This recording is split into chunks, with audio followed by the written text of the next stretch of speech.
Hello बच्चों, good evening all of you. I hope you will be fit and fine. उम्मीद करता हूँ सब मस्त होंगे, व्यस्त होंगे, स्वस्थ होंगे। और जैसा कि आप लोग जानते हैं, एक बार फिर अपने आईसीएस कोचिंग सेंटर प्लेटफॉर्म पर आप लोगों के सामने दिल्ली पुलिस की प्रैक्टिस बुक से संबंधित हाजिर हो गए हैं। जैसा कि आपसे कमिटमेंट किया था, इस पूरी की पूरी बुक को, इसके हर सब्जेक्ट को YouTube पर अपने आईसीएस कोचिंग सेंटर प्लेटफॉर्म पर इसको कंप्लीट कराएंगे। ओके प्यारे बच्चों, ये तो थोड़ा सा आपस में था इंटरेक्शन, जिसको बोलते हैं डिस्कशन। तो आज का हमारा टॉपिक है ज्योग्राफी का ही, जिसको बोलते हैं इंडियन क्लाइमेट। किससे संबंधित बेटा? Indian climate. जैसे कि आप लोग जानते हैं, जो अपनी भारतीय जलवायु है, सबसे पहले हमें थोड़ा सा इसके बारे में पता होना चाहिए। जैसे भाई, ये जलवायु क्या होती है? जैसे सब बच्चे जानते हो, ग्रुप डी की प्रिपरेशन कहाँ से करें? अरे मेरे प्यारे से बच्चों, चाहे ग्रुप डी हो, चाहे एसएससी हो, चाहे दिल्ली पुलिस हो, सबकी तैयारी सही मानो एक ही होती है। अब मुझे एक छोटी सी बात बताओ, जब आप दिल्ली पुलिस के लिए मैथ पढ़ रहे हो, तो क्या वो मैथ एसएससी में नहीं आएगा? क्या वही मैथ ग्रुप डी में नहीं आएगा? जैसे हम ज्योग्राफी पढ़ रहे हैं, तो क्या ज्योग्राफी एसएससी में बदल जाएगी? क्या ज्योग्राफी ग्रुप डी में बदल जाएगी? केवल फर्क होता है पेपर के अंदर क्वेश्चन के लेवल का, और कोई फर्क नहीं होता। अब एक बार बताओ, पोस्ट बदल गई यानी कि फील्ड बदल गई, मैथ तो वही रहेगा, रीजनिंग वही रहेगी, जीके वही रहेगा। दिल पे मत लिया करो, जो पढ़ाएं उसको प्यार से पढ़ते रहा करो। और अभी इंडियन क्लाइमेट तो हमने अपने न्यू जर्नल बैच में कंप्लीट किया है। लगभग 15-20 लेक्चर लगे थे इसमें। तुम सोचते हो एक लेक्चर में, तो एक लेक्चर में हमें ये पता चलता है इससे किस टाइप के क्वेश्चन आते हैं और क्या पेपर के अंदर क्वेश्चन पूछने का पैटर्न है। ओके प्यारे बच्चों, चलो इसको कंटिन्यू करते हैं। जैसे अपनी पृथ्वी के चारों तरफ एक गैसों का आवरण, और जो ये गैसों का आवरण है, जिसको हम बोलते हैं वायुमंडल। और आप लोग जानते हैं, इस वायुमंडल के अंदर एक वर्ड होता है तापमान से रिलेटेड, एक होता है इसके अंदर वायुदाब से रिलेटेड, और एक इसके अंदर होता है अपना वर्षण से, पवनों से संबंधित, हवाओं से संबंधित। एक होता है वर्षण, प्रेसिपिटेशन से संबंधित, और एक होता है आर्द्रता से संबंधित। किससे संबंधित? आर्द्रता से। जैसे टेम्परेचर, और हम लोग बोलते हैं एयर प्रेशर, और एयर प्रेशर के साथ हम लोग बोलते हैं विंड से, और विंड्स के साथ साथ हम बोलते हैं रेनफॉल, और रेनफॉल के साथ साथ हम लोग बोलते हैं आर्द्रता, जिसको बोलते हैं ह्यूमिडिटी। तो अब देखो, एक होता है मौसम, एक होता है जलवायु, एक होता है ऋतु। एक वर्ड वेदर, एक सीजन, एक क्लाइमेट। चाहे मैं सीजन की बात करूं, चाहे वेदर की बात करूं, चाहे क्लाइमेट की बात करूं, जो क्लाइमेट है उसका भी कंपोनेंट तापमान है, वायुदाब है, पवने हैं, वर्षण है, आर्द्रता है। अब जैसे देखो, ये अपनी पृथ्वी, और इस पृथ्वी पर, इस क्षेत्र पर मान लो अपना देश भारत स्थित है, और जो अपना देश ये यहाँ पर भारत स्थित है, तो इस भारत के अंदर जो इसके क्षेत्र पर जो ये वायुमंडल के अंदर तापमान, वायुदाब, पवनों की दिशा, रेनफॉल, आर्द्रता से संबंधित जो परिवर्तन होते हैं, जब इन्हीं परिवर्तन को हम लोग टाइम के साथ पढ़ते हैं, तो उसी को हम लोग बोल देते हैं वेदर। क्या बोल देते हैं? वेदर। उसी को हम लोग बोल देते हैं सीजन, उसी को हम लोग बोल देते हैं क्लाइमेट। अब वेदर का मतलब क्या होता है? मौसम का मतलब क्या होता है? तो किसी भी क्षेत्र की वायुमंडलीय अवस्था में इंस्टेंटली या एक दिन के अंदर होने वाले परिवर्तन। और वो वायुमंडलीय अवस्था क्या हो सकती है? तापमान का बदलाव। वो वायुमंडलीय अवस्था क्या हो सकती है? वायुदाब में परिवर्तन। वो वायुमंडलीय अवस्था क्या होती है? पवनों की दिशा में परिवर्तन। वो वायुमंडलीय अवस्था क्या हो सकती है? बारिश का होना या ना होना, और उस क्षेत्र में ह्यूमिडिटी। अच्छा मुझे एक बात बताओ, जैसे बोलते हैं वेदर फोरकास्टिंग, यानी कि मौसम का पूर्वानुमान। जैसे अब तुम्हारे पास तुम्हारा फोन है, तुम जैसे उसके अंदर जिस एरिया में बैठे हो अपने फोन पर वेदर वाले पॉइंट पर क्लिक करोगे, टच करोगे, तो आपके क्षेत्र का मौसम की जानकारी आ जाएगी। अब उस मौसम की जानकारी में हमें क्या क्या पता चलता है? भाई कितना तापमान था आज, क्या वायुदाब था, हवाओं की स्पीड क्या थी, और रेनफॉल होगा या नहीं होगा, आर्द्रता कम थी या शुष्कता थी। तो एक दिन के अंदर या इंस्टेंटली वायुमंडलीय अवस्था के किसी भी भौगोलिक क्षेत्र में होने वाले परिवर्तन। फिर एक आता है सीजन, जिसको बोलते हैं ऋतु। यानी इसका मतलब ये हुआ किसी भी भौगोलिक क्षेत्र में 3-4 महीने तक या कुछ सप्ताह तक जो उसकी वायुमंडलीय अवस्था होती है वो एक जैसी रहे। एक जैसी रहने का मतलब क्या है? हाँ, बुक से करवा रहा हूं, राइटिंग यहां सही है, शाबाश। ऐसे ही करता हूं बेटा मैं काम। चलो, तो यहां पर थोड़ा सा पढ़ने पर ध्यान दो बेटा। तो कहने का मतलब ये है 3-4 महीने तक या कुछ सप्ताह तक, सम वीक्स तक किसी भी भौगोलिक क्षेत्र की वायुमंडलीय अवस्था एक जैसी रहना।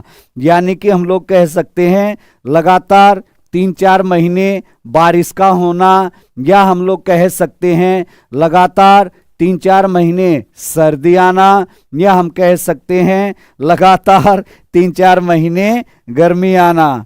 तो कहने का मतलब ये होता है ऋतुओं से संबंधित। फिर क्लाइमेट क्या होता है?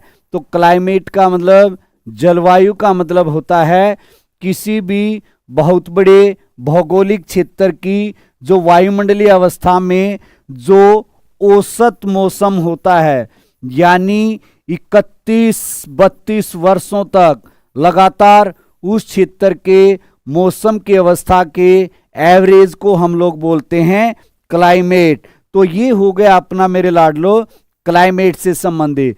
तो वेदर में भी वही कंपोनेंट हैं, सीजन में भी वही कंपोनेंट हैं, क्लाइमेट में भी वही कंपोनेंट है। तो फिर सीजन का मतलब 3-4 महीने तक वायुमंडलीय अवस्था एक जैसी रहना, और फिर वेदर का मतलब 24 घंटे की जो वायुमंडलीय अवस्था में परिवर्तन होता है। फिर क्लाइमेट का मतलब किसी भी भौगोलिक क्षेत्र का 30-32 वर्षों तक लगातार वहां की वायुमंडलीय अवस्था के मौसम का जो औसत अध्ययन होता है उसको हम लोग क्या बोलते हैं? तो उसको हम लोग बोलते हैं सीधा सा क्लाइमेट। बारिश का मतलब ये नहीं होता कि 3-4 महीने लगातार बारिश आएगी, लेकिन वो बारिश का सीजन रहता है। झंडू बाम पीड़ाहारी बाम। चलो, ये वाला पॉइंट क्लियर। मौसम की स्टडी को बोलते हैं मेट्रोलॉजी, और ये हमारे देश के अंदर एक डिपार्टमेंट है IMD, जिसको हम लोग बोलते हैं इंडियन मेट्रोलॉजिकल डिपार्टमेंट, जिसका हेडक्वार्टर है न्यू दिल्ली। फिर क्लाइमेट की स्टडी को बोलते हैं क्लाइमेटोलॉजी, क्लाइमेटोलॉजी। और फिर जो अपना वायुमंडल की स्टडी को बोलते हैं एरोलॉजी। क्या बोलते हैं? एरोलॉजी। ओके, जलवायु क्या होता है ये आपको थोड़ा सा आइडिया मिल गया होगा। अब दूसरा पॉइंट क्या है? दूसरा पॉइंट है हमारे देश की जलवायु। तो हमारे देश की जलवायु को कहा जाता है उष्ण कटिबंधीय मानसूनी जलवायु। क्या कहा जाता है? उष्ण कटिबंधीय मानसूनी जलवायु। अब उष्ण कटिबंधीय मानसूनी जलवायु जिसका मतलब होता है मेरे प्यारे से बच्चों ट्रॉपिकल मानसूनी क्लाइमेट। क्या होता है? ट्रॉपिकल मानसूनी क्लाइमेट। अब ये ट्रॉपिकल मानसूनी क्लाइमेट क्यों हमारे देश की जलवायु है? जैसे हमें पता है पृथ्वी स्पेरिकल, और फिर इक्वेटर 0 डिग्री, फिर 23.5 डिग्री नॉर्थ कर्क रेखा भारत के मध्य से, फिर 23.5 degree south Tropic of Cancer, फिर भूमध्य रेखा पर हमने पढ़ा था यहां चलती हैं ट्रेड विंड्स, व्यापारिक पवने, यहां चलती हैं ट्रेड विंड्स, व्यापारिक पवने।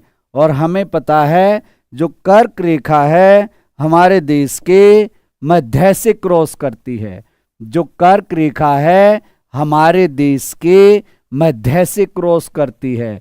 तो हमारे देश के ऊपर वाले हिस्से में है शीतोष्ण कटिबंध, और हमारे देश के नीचे वाला हिस्सा है उष्ण कटिबंध।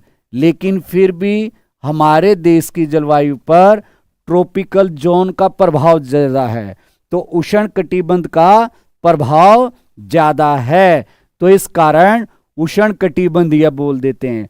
फिर मानसूनी, अब क्वेश्चन ये आ गया भाई, जो ये मानसून है या जो ये मानसूनी वर्ड है ये है अरबी भाषा से, और अरबी भाषा में इसको कहा जाता है मौसम, और मौसम का मतलब होता है ऋतुओं के अनुसार हवाओं की दिशा बदलना। मौसम का मतलब होता है ऋतुओं के अनुसार हवाओं की दिशा बदलना, ऋतुओं के अनुसार हवाओं की दिशा बदलना। अब कई बार आ जाए क्वेश्चन, और कौन सी भाषा का शब्द मानसून? अरबी भाषा। अरबी में क्या बोलते हैं? मौसम। इसका मतलब क्या होता है? ऋतु के अनुसार हवाओं की दिशा बदलना। पढ़ाई पर ध्यान दे लेगा बेटा, पढ़ाई पर भी ध्यान दे लेगा, चिंता ना करो।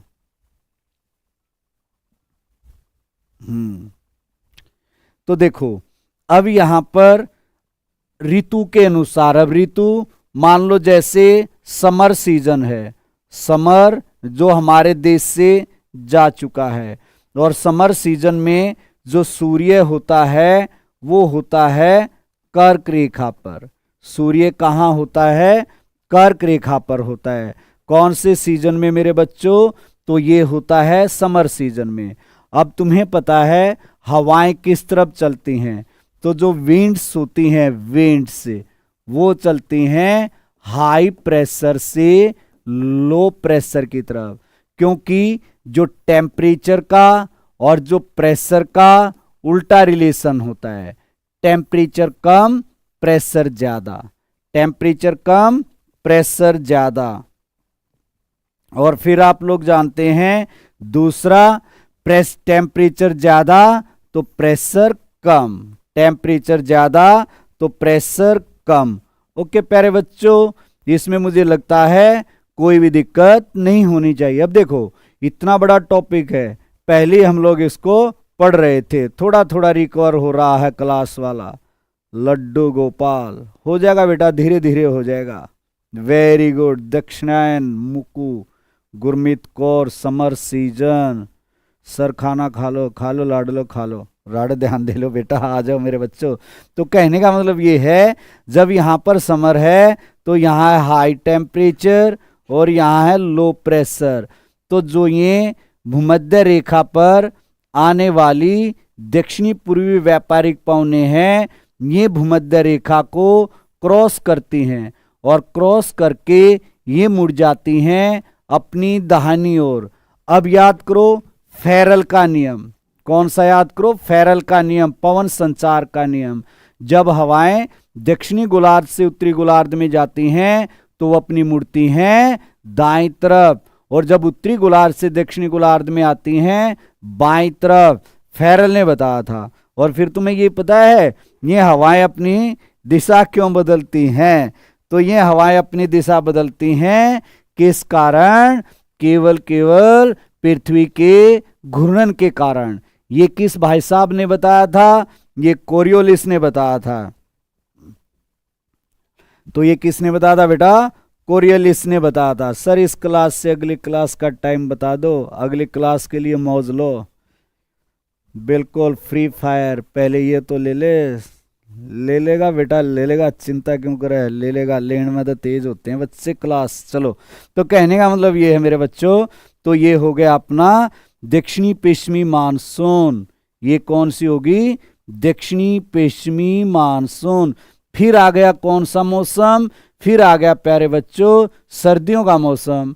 जैसे ही सर्दियों का मौसम आया तो यहां पर हो गया क्या, लो टेम्परेचर, और यहां हो गया हाई प्रेशर, और यहां पर हो गया हाई टेम्परेचर, यहां हो गया लो प्रेशर। तो इस तरह से हवाओं ने अपनी दिशा बदल ली। अब ये हो गई उत्तर पूर्वी, और ये गर्मियों में थी दक्षिणी पश्चिमी। क्या थी, दक्षिणी पश्चिमी। तो मेरे प्यारे से बच्चों, ये बात आपको अब क्लियर हो गई होगी कि हमारी देश की जलवायु को मानसूनी जलवायु क्यों बोलते हैं, क्योंकि जब ऋतुएं बदलती हैं तो हवाएं दिशा बदल लेती हैं, जिससे हमारे देश की जलवायु प्रभावित होती है। ये सर्कल लगातार कंटिन्यू प्रत्येक वर्ष ऐसे ही दोहराया जाता है। ओके प्यारे बच्चों, ये इतना पॉइंट क्लियर हो गया होगा। फिर हमारे देश की जलवायु को कहा जाता है, यानी कि हमारे देश का जो बजट है ये कहलाता है मानसून का जुआ। क्या कहलाता है, मानसून का जुआ। ओके, चलते हैं नेक्स्ट पॉइंट की तरफ। नेक्स्ट पॉइंट क्या, नेक्स्ट पॉइंट अब ये हमारे देश के अंदर होने वाली वर्षा। तो हमारे देश के अंदर एक बारिश होती है दक्षिणी पश्चिमी मानसून से, एक बारिश होती है उत्तरी पूर्वी मानसून से, जिसको बोलते हैं लौटते मानसून, और एक बारिश होती है पश्चिमी विक्षोभ। किससे बेटा, पश्चिमी विक्षोभ से। और एक बारिश होती है अपने देश में प्री मानसून रेन। क्या बोलते हैं, प्री मानसून रेन। क्या कहा जाता है, प्री मानसून रेन। ओके, पढ़ भी रहे हो या दांत दांत दिखा रहे हो, पढ़ना तो पड़ेगा नौकरी लगने के लिए। देखो, हम अपने कर्म से पीछे नहीं हट रहे, हम अपने कर्म से पीछे नहीं हट रहे। अब तुम अपना कितना एफर्ट लगाते हो ये आप पर डिपेंड करता है। ये किस पर बेटा, आप पर डिपेंड करता है। तो जो दक्षिणी पश्चिमी मानसून है इससे बारिश होती है अपने यहाँ पर सीधा सीधा सा गर्मियों में, और जो उत्तरी पूर्वी मानसून है इससे बारिश होती है सर्दियों में। और सर्दियों में कहाँ इससे बारिश होती है, इससे सर्दियों में बारिश होती है तमिलनाडु के अंदर कोरोमंडल तट। कहाँ, कोरोमंडल तट। कहाँ होती है बेटा, कोरोमंडल तट। सर जी साइंस करवा दो, वन लाइनर बुक कराएंगे बेटा, कराएंगे। एक बार ग्रुप डी को अनाउंस हो जाने दो, 15 नंबर की साइंस आएगी। पहले ये तो पढ़ लो, आ जाओ मेरे बच्चों। तो कहने का मतलब तमिलनाडु के अंदर कोरोमंडल तट, या बोलते हैं पूर्वी तट पर। और पता है कौन से महीने में, अक्टूबर नवंबर के महीने में होती है। और तमिलनाडु में हमेशा इसी मौसम में क्या आती हैं, बाढ़। पश्चिमी विक्षोभ, पश्चिमी विक्षोभ से भी विंटर सीजन में होती है सर्दियों में। कहाँ होती है, उत्तर भारत में, या बोलते हैं उत्तर पश्चिम भारत में। जैसे नीचे यहां पर अफ्रीका के ऊपर है मेडिटेरियन सी, ऊपर है साइबेरिया, यहां से आएंगी गर्म हवाएं, ऊपर से आएंगी ठंडी हवाएं। और जो ये गर्म हवाएं हैं और ठंडी हवाएं हैं इनसे बनेंगे यहां पर चक्रवात, शीतोष्ण चक्रवात। हमारे देश के पश्चिम की तरफ ये डिस्टरबेंस हो रहा है, जिस कारण इसको बोलते हैं वेस्टर्न डिस्टरबेंस। क्या बोलते हैं बेटा, वेस्टर्न डिस्टरबेंस। फिर ये है पाकिस्तान, यहां है सुलेमान पर्वत, हिंदुकुश पर्वत।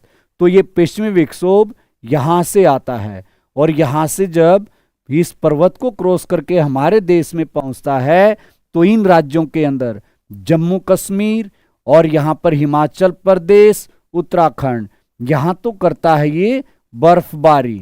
क्या करता है? बर्फबारी। लेकिन जो ये अपना हरियाणा है, जो पंजाब है, और जो राजस्थान है, और जो पश्चिमी उत्तर प्रदेश है, यहां ये करता है बारिश। और यहां जो ये सर्दियों में बारिश आती है, इसको बोलते हैं मावट।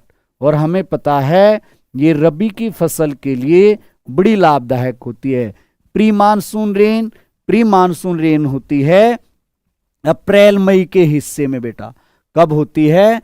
अप्रैल मई के हिस्से में। और ये प्री मानसून होती है उस समय उन क्षेत्रों में चलने वाली लोकल विंड्स जो होती हैं, जो स्थानीय पवनें। जैसे हम लोग बात करें उत्तर भारत, तो उत्तर भारत में जो अब जैसे सर्दियों के बाद जो अप्रैल मई का महीना आएगा,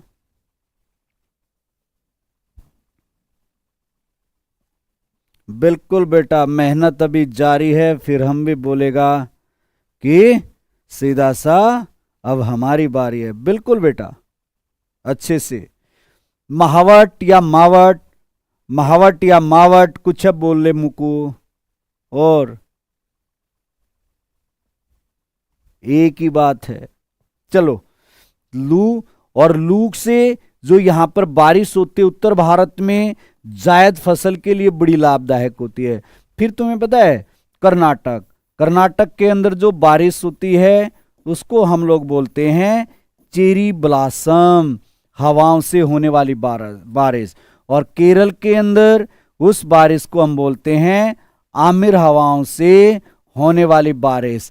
और पश्चिमी बंगाल में उसी बारिश को बोलते हैं काल बैसाखी। और असम के अंदर उसी बारिश को बोलते हैं नॉर्वेस्टर हवाओं से। तो उत्तर भारत में चलने वाले स्थानीय पवने हैं लू, और कर्नाटक के अंदर चलने वाले स्थानीय पवने हैं चेरी ब्लॉसम, और केरल के अंदर चलने वाली स्थानीय पवने आमिर हवा, और यहाँ पर चलने वाली वेस्ट बंगाल में काल बैसाखी, असम में नॉर्वेस्टर। तो नॉर्वेस्टर से हास्य वालों की राम राम, राम राम भाई। हास्य वाले बड़े अच्छे बच्चे हैं, बड़ा अच्छा। वहां पर हरीश सर भी बड़े ही अच्छे नेचर के हैं। चलो मेरे बच्चों, तो यहां पर जो ये सीधा सा नॉर्वेस्टर से होती है असम में, चाय की फसल के लिए बड़ी लाभदायक, जिस कारण प्री मानसून रेन को हम टी शावर भी बोलते हैं। आमिर वर्षा यानी कि आम की फसल के लिए लाभदायक, मैंगो शावर भी बोलते हैं। चेरी ब्लॉसम से होने वाली बारिश कॉफी की फसल के लिए लाभदायक, जिस कारण इसको कॉफी प्री वर्मा आज हिसार ब्रांच झांसी वालों की तरफ हो रही थी सर। बिल्कुल। चलो मेरे बच्चों, तो आपको क्लियर हो गया होगा क्या ये सिस्टम है। देखो, दक्षिणी पश्चिमी मानसून से सबसे ज्यादा होती है 74%, उत्तरी पूर्वी मानसून से होती है 13%, पश्चिमी विक्षोभ से बारिश होती है लगभग 3%, और प्री मानसून से बारिश होती है लगभग 10%।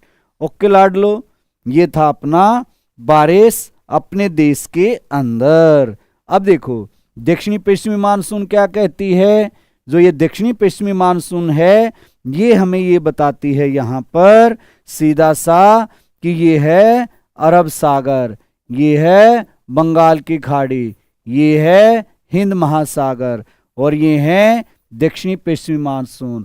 और ये बट गई दो भागों में, एक बन गई अरब शाखा और एक बन गई बंगाल शाखा। और यहाँ पर है ये पश्चिमी घाट, यहाँ पर ये क्या है पश्चिमी घाट।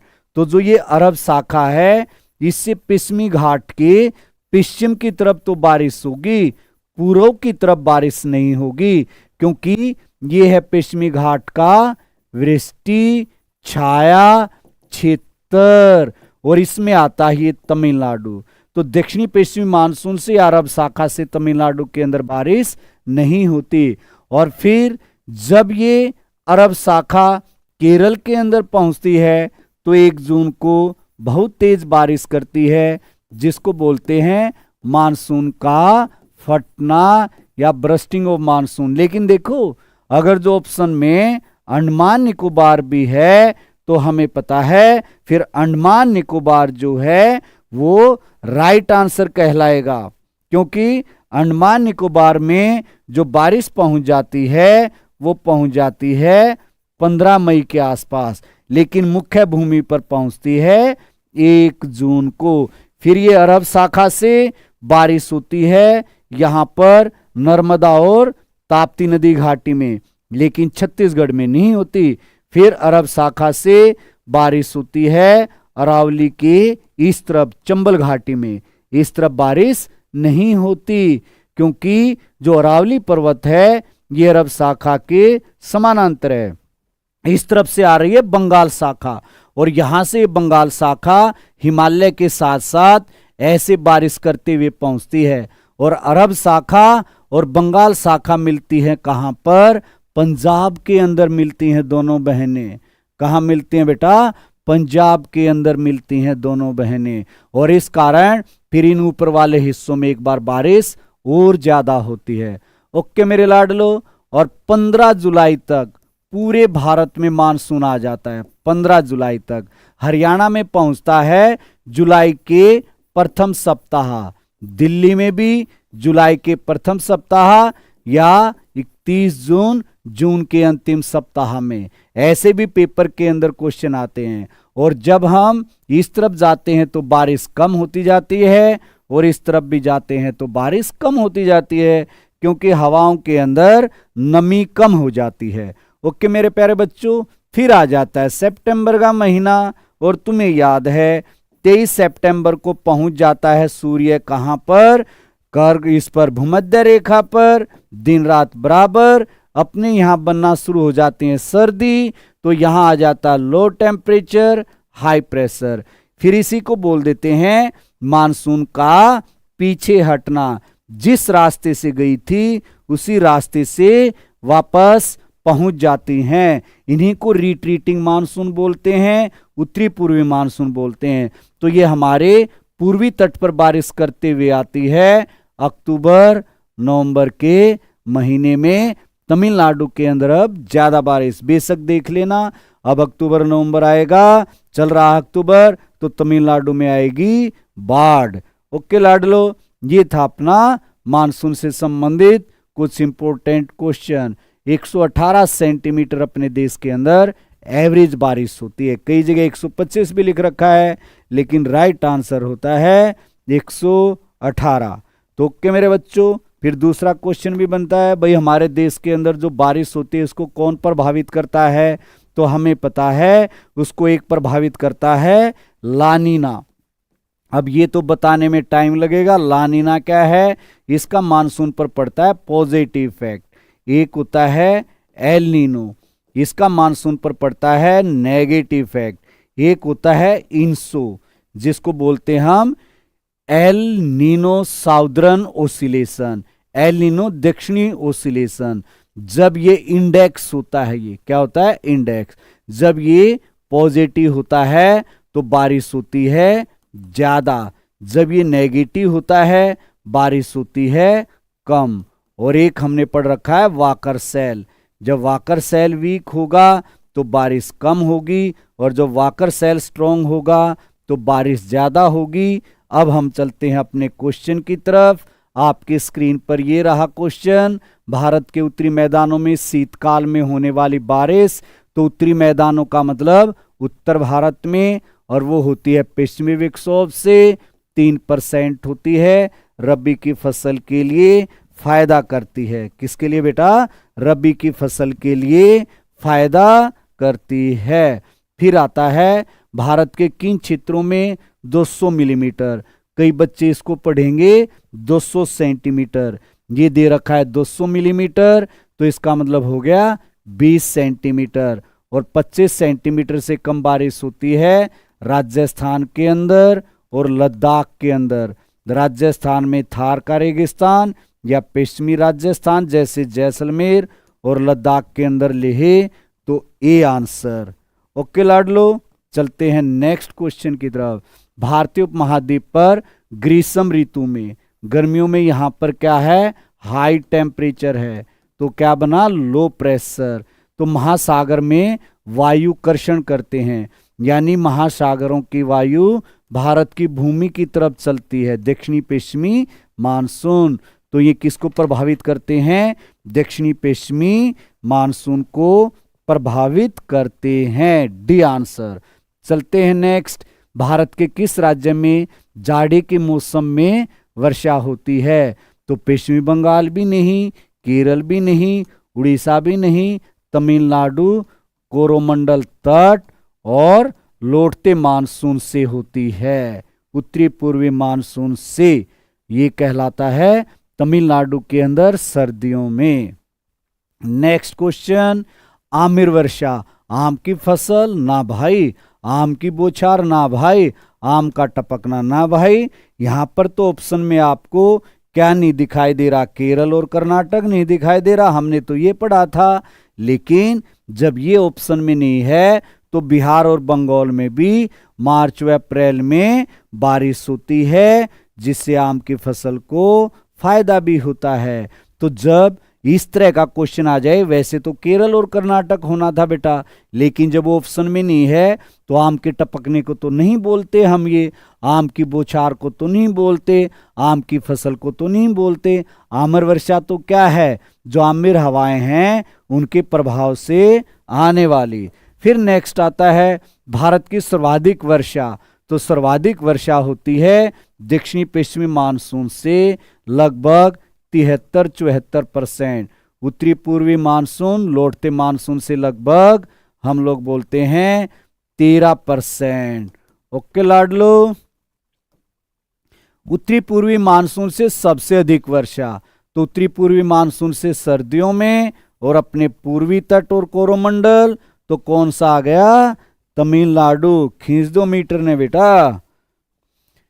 निम्न में से कौन सा एक स्थान सबसे कम वर्षा प्राप्त करेगा? भाई इसमें हम पश्चिमी राजस्थान भी है और इसके अंदर हमारा लद्दाख भी है सबसे कम वर्षा। यहां हम लोग बोलते हैं जैसलमेर और यहां हम लोग बोलते हैं लेह। तो दोनों में जो राइट आंसर आएगा जैसलमेर। बुक में शायद गलत सेट कर रखा है लेह, तो कौन सा आएगा मेरे लाडलो? जैसलमेर आएगा। जब जैसलमेर ऑप्शन में नहीं हो तो लेह राइट आंसर है। और कई बार एग्जामिनर की बुद्धि खराब हो, दोनों ऑप्शन में हो, तो कौन सा टिक कर देते हैं? लेह भी टिक कर देते हैं। ओके मेरे बच्चों। Next question. भारतवर्ष में सर्वाधिक वर्षा किस क्षेत्र में होती है? सर्वाधिक प्लस 200 सेंटीमीटर।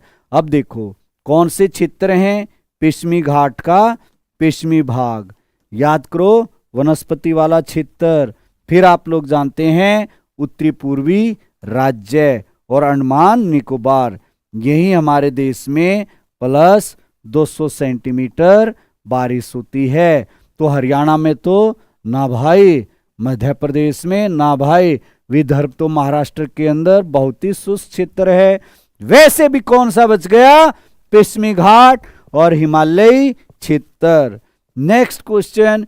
दिल्ली में अधिक वार्षिक तापांतर होने का क्या कारण है? जिस बच्चे ने अब से ज्योग्राफी पढ़ी है तो उसे पता है, जैसे जैसे हम भूमध्य रेखा से ध्रुवों की तरफ जाते हैं या हम लोग समुद्र से स्थल की तरफ जाते हैं तो दिन रात के तापमान में अंतर बढ़ता चला जाता है। समुद्र के आसपास दिन रात के तापमान में अंतर कम होता है। इसी कारण ना यहाँ पर ज्यादा सर्दी ना यहाँ पर ज्यादा गर्मी। यहाँ पर जब गर्मी पड़ेगी वो भी बहुत ज्यादा और सर्दी पड़ेगी वो भी बहुत ज्यादा। तो आंसर हो गया समुद्र से अधिक दूरी। क्या आंसर हो गया भाई? समुद्र से अधिक दूरी। बोलो शंकर भगवान की जय। लो भाई, निम्न में से कौन सी मानसून वर्षा की विशेषता नहीं है? तो मौसमी वर्षा, बिल्कुल भाई, मौसम के बदलाव से हो रही है। अनिश्चितता, नियमित, बिल्कुल, बारिश एक जैसी नहीं।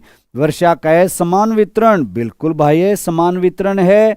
तो वर्षा होने वाले दिनों की निरंतरता। अब जून से लेकर जुलाई अगस्त सितंबर क्या हर रोज लगातार एक जैसी बारिश होती है? ना भाई, कई हफ्ते तो बारिश होती ही नहीं। तो आंसर बन जाता है अपना वर्षा होने वाले दिनों की निरंतरता। ये हमारे देश की मानसून की विशेषता नहीं है। चलो मेरे प्यारे बच्चों, नेक्स्ट क्वेश्चन। भारत के उत्तर पश्चिम भाग में शीतकालीन वर्षा का कारण क्या है? तो शीतकालीन वर्षा का उत्तर पश्चिम भाग यानी उत्तर के मैदान यानी पश्चिमी विक्षोभ। कौन सा हो गया मेरे बच्चों? पश्चिमी विक्षोभ। शिव शंभो। निम्नलिखित में से किस स्थान पर सबसे कम वर्षा होगी? ओहो, रिपीट हो गया, कोई बात नहीं। जैसलमेर हो सकता है ऑप्शन में लेह ना हो तो जैसलमेर, जब दोनों हो तो लेह। लॉक कर दिया भाई। निम्नलिखित में से किस राज्य में दक्षिणी पश्चिमी मानसून से वर्षा नहीं होती? तो भाई कर्नाटक, पंजाब, राजस्थान में, तो तमिलनाडु हो गया। पश्चिमी घाट का वृष्टि छाया क्षेत्र। भारत की जलवायु की सबसे महत्वपूर्ण विशेषता कौन सी है? तो भारतीय जलवायु की सबसे महत्वपूर्ण विशेषता हवाओं का मौसमी परिवर्तन या वर्ष भर लगातार वर्षा होना या पवनों की दिशा में परिवर्तन, या हम लोग कह सकते हैं ग्रीष्म व शीतकालीन पवनों का प्रभाव। देखो, हमारे देश के अंदर बारिश होती है मानसून से, और आप लोग जानते हैं जब गर्मी और सर्दी आती है तो मानसून एक प्रकार की हवाएं हैं। सर्दियों और गर्मी के साथ इनकी दिशा बदल जाती है। अस्थायी पवने पढ़ा था हमने, अस्थायी पवने। तो इस कारण हवाओं की दिशा बदलती है, और मानसून का मतलब भी यही होता है। तो हवाओं का मौसम के साथ परिवर्तन। बोलते हैं ना पेरेंट्स, आज पछुआ चल रही है, अब एक हफ्ते से देखो पछुआ चली हुई है। हमें कैसे पता चलता है? हमारे घर, हम जब अपने घर की छत पर जाते हैं तो आसपास किसी भी घर की छत पर या झंडा लगाओ, या अपने घर की छत पर, या कोई जैसे हनुमान का, जय बजरंगबली का झंडा लगा देते हैं, कोई माँ वैष्णो देवी शेरा वाले का झंडा लगा देते हैं, तो झंडे हवा के साथ ऐसे लहराते हैं, तो उससे पता चलता है। तो आजकल चली हुई है अपनी कौन सी मेरे बच्चों? तो आजकल चली हुई है अपनी पछुआ चली हुई है। तो मौसम के साथ इन हवाओं की दिशा भी बदल जाती है। तो हवाओं का मौसमी परिवर्तन। चलो बेटा, दक्षिण पश्चिम मानसून से संपूर्ण भारत में बारिश होती है और लगभग 75%। कितनी बेटा? 75%। नेक्स्ट देखो बेटा, भारत में औसत वार्षिक वर्षा कितनी? 118 सेंटीमीटर। पहले 125 सेंटीमीटर होती थी, धीरे धीरे धीरे धीरे बारिश कम हो रही है। कई बार ऑप्शन में 118 ना हो तो 125 भी राइट आंसर है। विनोद जाखड़, हमारे तो तिरंगा है जी। तो अब बेशक देख लेना बेटा, छत पर अगर जो हवा चल रही होगी ना तो तिरंगा पश्चिम से पूर्व की तरफ लहरा रहा होगा। हवाएं चलती ही दो हैं, पूर्वा और पछुआ, बेशक देख लेना।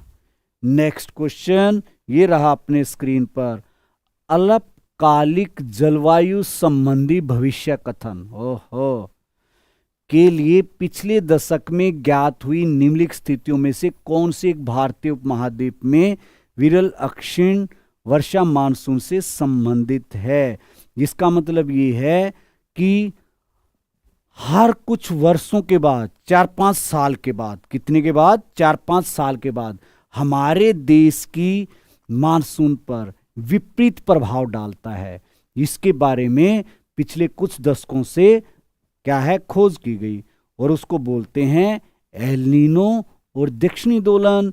क्योंकि जब एल नीनो सक्रिय होता है तो नेगेटिव इफेक्ट होता है, जो अपनी बारिश आती है अपने यहाँ कम आती है, सूखा और ड्रॉट की संभावना जब भी आती है तो सूखा और ड्रॉट की संभावना होती है मेरे बच्चों। दक्षिणी दोलन वही तो है इनसो, जब ये सूचकांक नेगेटिव होता है तो हमारे देश की मानसून कमजोर होती है। एल नीनो सबसे मुख्य कारक है। भारत का अधिकांश भाग कर्क रेखा के उत्तर में, बिल्कुल इसे एक उष्णकटिबंधीय देश कहते हैं। क्यों कहते हैं फिर इसको उष्णकटिबंधीय देश? क्योंकि देश की जलवायु का निर्धारण उष्णकटिबंध से हुआ है। बेशक हमारे देश के अंदर शीतोष्ण में भी पड़ता है, उष्ण में भी पड़ता है, लेकिन हमारे देश की जलवायु पर उष्णकटिबंधीय क्षेत्र का प्रभाव ज्यादा है, शीतोष्ण कटिबंधीय क्षेत्र का प्रभाव कम है। RWS तो है, घर कित है, पता नहीं भाई घर कितने भी हो RWS कितना हो। तो कहने का मतलब देश की जलवायु का निर्धारण उष्णकटिबंध से हुआ। देश के किस भाग में मानसून के अरब सागर व बंगाल की खाड़ी दोनों मिलेंगी? पंजाब के अंदर, पंजाब में जाकर दोनों मिल जाएंगी। ओके, आज के लिए इतना ही। Bye bye, see you later. ऐसे किसी दिन अगला टॉपिक, और इस बुक को कंप्लीट किया जाएगा। कहने को हमने 20 क्वेश्चन पढ़े जो पहले पेपरों के अंदर पूछे गए थे, लेकिन याद रखो उन 20 क्वेश्चन के साथ साथ जो टॉपिक का छोटा सा भाग पड़ा, कम से कम जो 150-200 क्वेश्चन हैं, इतनी रिवाइज कर गए।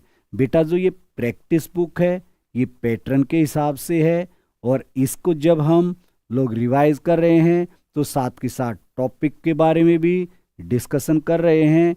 फिर इससे ज़्यादा स्केल पर आपको अगर जो पढ़ना है, या तो आप ऐप, और आप लोग या हम लोग क्या कह सकते हैं, सीधा सा क्लास ज्वाइन कर लो, जो हमारे यहाँ पर दिल्ली पुलिस का बैच चला हुआ है। सुबह 9 बजे क्लास स्टार्ट हो जाती हैं और 3 बजे तक क्लास रहती हैं।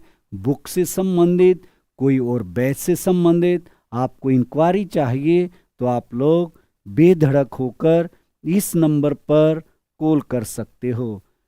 इस नंबर पर आप कॉल कर सकते हो, इन नंबरों पर आप लोग कॉल कर सकते हो। मैंने आपको ये पहले ही बताया था, जिस दिन ये बुक पूरी हो जाएगी, कम से कम जो मेरे सब्जेक्ट से संबंधित हैं, आप लोग 2,500-3 हजार की संख्या में क्वेश्चन सीख चुके होंगे।